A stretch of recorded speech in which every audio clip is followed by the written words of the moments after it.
I did this one anime right as the pandemic was cresting, and it was bad. And I remember recording it, like on the first day, I was actually in the studio, in a different studio. And I looked at the director and I'm like, what are we doing? Like, really, this? Ladies and gentlemen, Mr. Eric Vale. Hey, man. How's it going? Good to see you. Good to see you. We go way back. I stalked him coming in on Friday. That did happen. Convention. Yeah. He's like walking along, being nice to people, and it's like, oh, yeah, we're going to be here. And I'm like, and your moderator's right behind you. He's like, oh, hi. Hey, what's up? All right. Cool. Well, thanks for joining us. Oh, yeah. Sorry for that. I got to my table, and there's no one there. And a guy comes over, and he's like, I don't know how we're going to do this. And I'm like, well, I'll just sign whatever you want. And he's like, no, you have a panel that started 30 minutes ago. Oh, okay. I get it now. Did they not give you the schedule?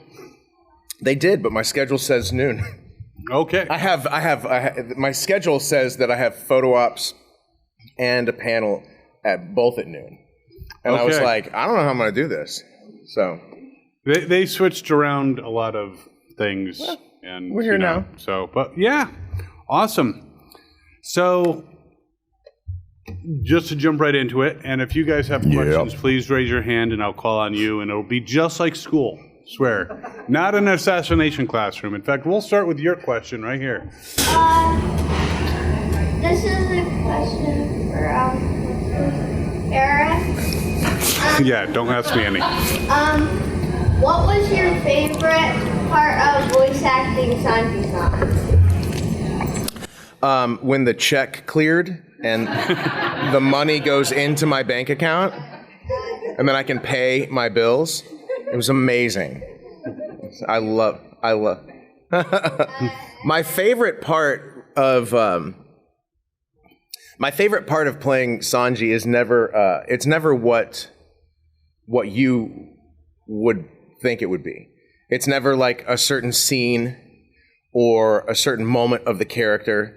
For me, it's always about the experience that I have on this side of the microphone, which is, you know, who I'm working with, or like friendships that I've made, stuff like that. So really one of my favorite things about playing Sanji is the fact that truly the Straw Hat crew, we are actually all friends. Like, all of us are buddies, we get along, we go over to each other's houses. Sometimes I make dinner for the crew and some of them don't show up. Like, you know, Stephanie Young, who plays Robin, who scheduled me to cook dinner for everybody at my house. And then the day before was like, I'm not going to be able to make it. I'm like, this was your party. You know, and we're all in a text thread, so like, somebody has a stupid joke and they'll throw it out to the group, and then, you know, for 30 hours everyone's typing back and forth to each other. That's my favorite part, is having those people as friends. That is awesome. Yeah. Very cool. Now, you have 342 credits on IMDb.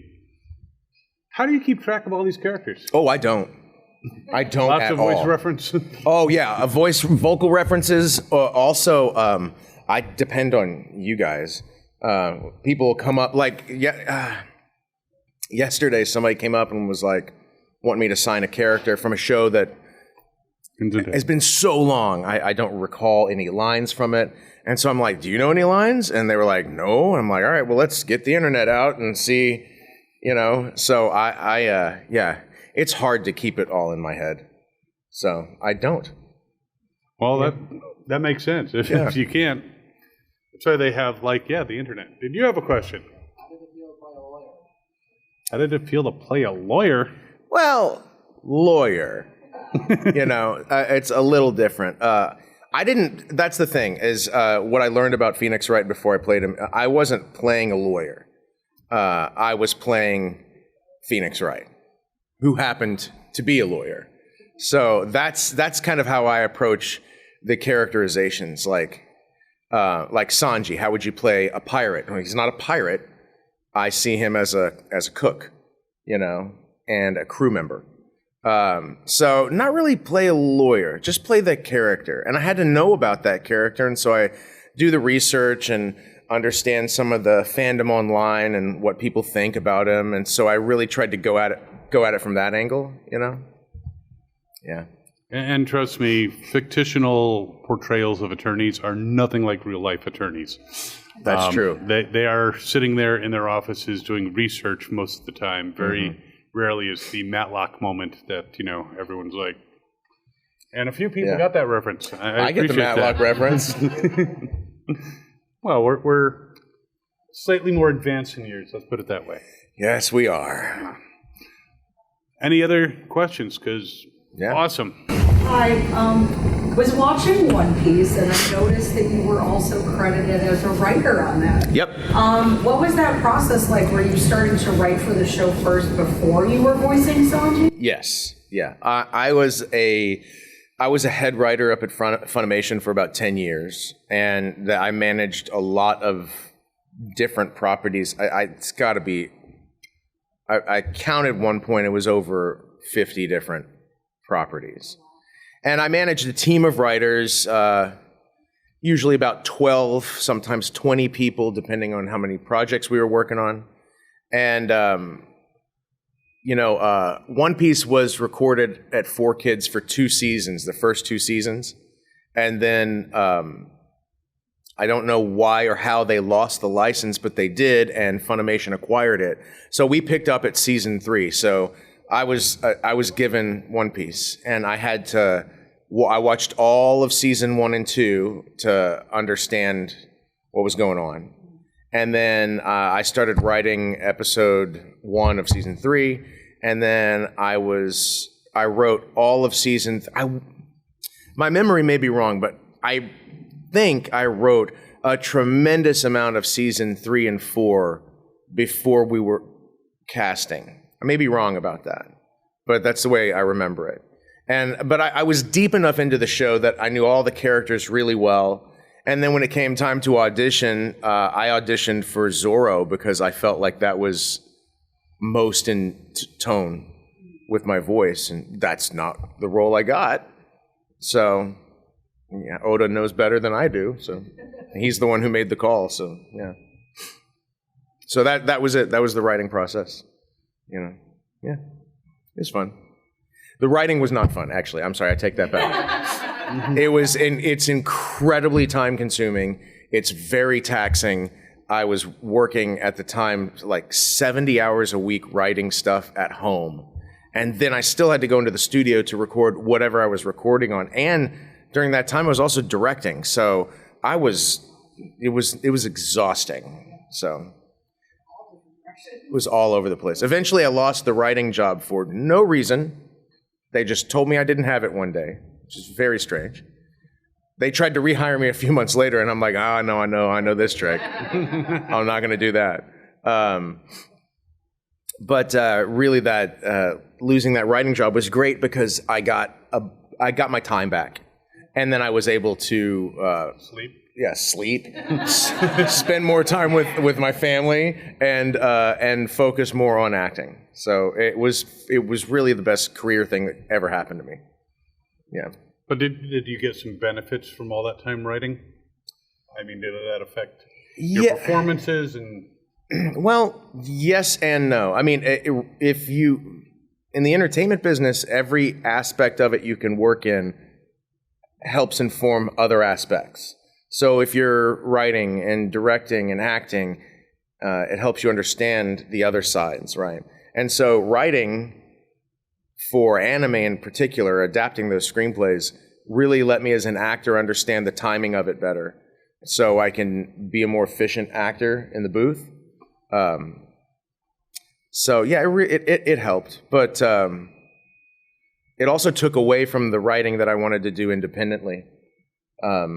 Because I was too tired by the end of it, By the end of the day, I'm like, I'm not going to write any of my stuff. I'm exhausted. Yeah, I mean, you want to do your own creative path where you're having to take someone else's creation and adapt it. Were there particular scenes that you really had to rework or had trouble with, or dialogue that was really troublesome? Not in One Piece. No, One Piece is pretty straightforward. I wrote a show called, or some movies also for Case Closed. If anybody ever watched that. There you I go. love the expression on Welcome. his face. That woke him up. And that was hard because you had to adapt into English things that only exist in Japanese. I remember there was one episode or movie, I can't really remember, and it was all about cards, and the cards somehow played into the mystery that they were trying to solve, but it only makes sense in Japanese. So I had to invent a way using what we know as cards, ace, jack, all that stuff, and invent it in a way that made sense in the story.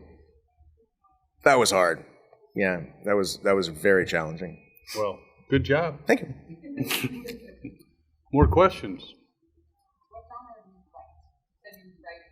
You write your own stuff. Yeah. So what type of, are you a thriller and not? Yeah, I like thriller. Thrillers is kind of my jam. I wrote a film called Chariot a few years ago that is now streaming everywhere finally. It got stolen for years, and I had to hire a lawyer to hunt down the guy that stole the film. It was ridiculous. But finally, in the past year, it's up on streaming platforms and everyone can watch it, which is great. I've written action films and horror. I like horror a lot. I'm actually working on trying to get a horror film made right now. We're in pre-production on that, and we're pulling in the talent and the money to get it made. But really right now, most of my writing that I'm doing right now is comedy. I have a comedy troupe called The Folding Chairs that you could go look up, Folding Chairs Comedy on YouTube, and you'll see us there. And we do all sketch comedy. I've got a few voice actor friends in the group with us, and we perform live in Dallas like 4 or 5 times a year. So we are always getting ready for another new show, and each show has like 20 brand new sketches. It's like doing 20 small plays every 3 months. It's kind of exhausting, but it's also a lot of fun. I know you've done some live action roles. Mm-hmm. Is that something you want to do more of? No. No, I like being in my pajamas behind a microphone. I do. I really do. No, I actually stopped auditioning for on-camera work last year or earlier this year.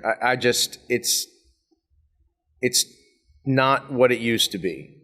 Acting's weird, y'all. It's I don't know how to put it. We used to go into auditions in person with a headshot and resume in your hand, and there'd be, like there's a camera, and there would be people sitting there.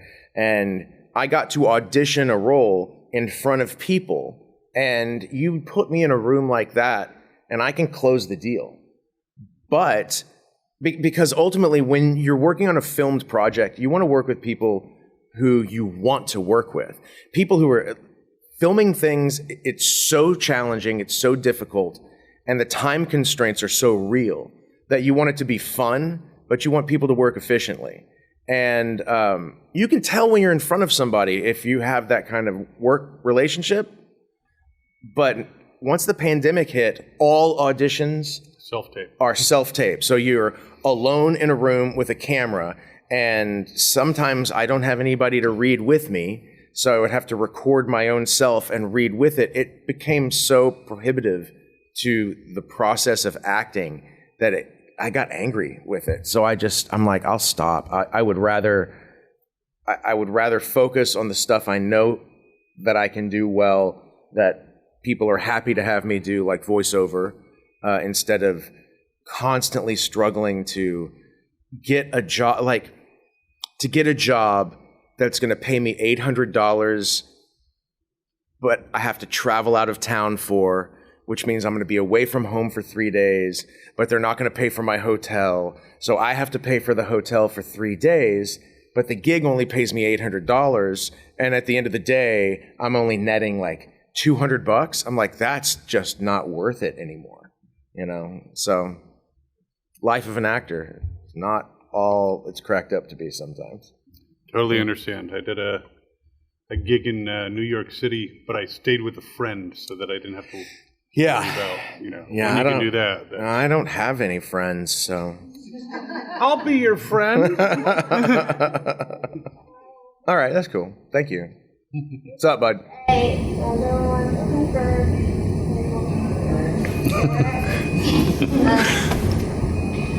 could you say something as Sanji's on? Yep. Tell you something. This is my favorite moment from the anime. Okay, what is it? Nami, I'm protecting your tangerine farm. Nami, I'm protecting your tangerine farm! I don't remember saying those words. Once Nami got out of the village, she planted a tangerine farm, and then Luffy tried to get some, and then Sanji just kicked him. So this was early on. Yeah, that was early on. Oh, okay. Only into He's season only one. seen parts of season 1. Oh, wow, okay, all right, yeah. No spoilers. Well, I was gonna say, okay, yeah, so no spoilers. So here's the thing. The One Piece is actually... No, I'm kidding. I actually just wanted. I asked my daddy in the car. Also, when does Luffy buy the One Piece? And I just want to know what season. Like when. 93? Yeah. I can tell you it's gonna be after episode 1000. So, good luck. Yeah. It's not a short quest. It's, kind of like a lifetime thing. Yeah, they're still going. It will never stop. I know it will never stop. What would happen if they find the One Piece and then once they find the One Piece, it just ends? Would it end or would there be another treasure?